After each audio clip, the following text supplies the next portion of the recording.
In less than 1 decade,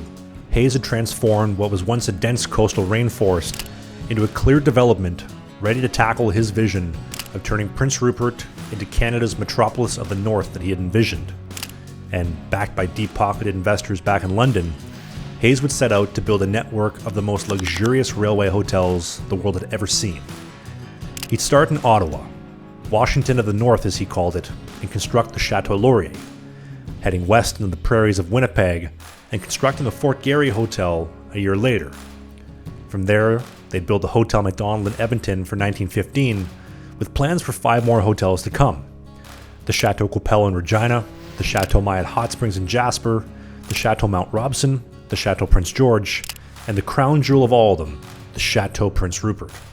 A 15-story castle constructed of the same Indiana limestone and copper roof, just like all the other Chateau hotels,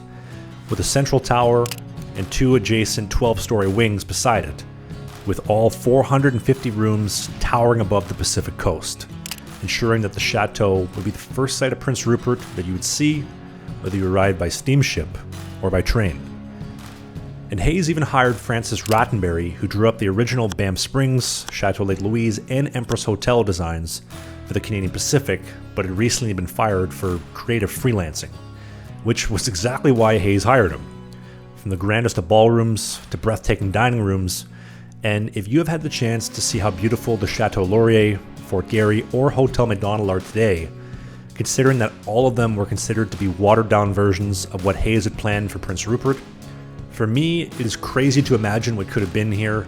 and for context, the Chateau Prince Rupert would have been pretty much the exact same size as the 3rd Hotel Vancouver that opened in 1939 and still stands today. But in April of 1912, Hayes had traveled to Europe to secure more funding, pick up the entire furniture order for the Chateau Laurier's grand opening in less than 2 weeks, and most importantly make a deal with the White Star Line to bring passengers across the Atlantic to ride a Grand Trunk Pacific passenger train. But as fate would have it, Hayes would find himself on board the Titanic and go down with the greatest ocean liner of his time that night. And now without their visionary to push forward,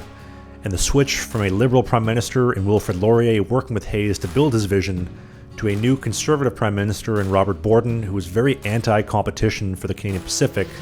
the funding would dry up, terms would change, and the dream of Prince Rupert truly did go down with the Titanic at 2 a.m. on April 15th of 1912. This was a clip for a full-length show. If you want to watch the full episode of the clip you just saw, click right here, you get the full show, and they go up live every single Sunday. If you want more clips of what you just saw, click right here, you can see the next great hit.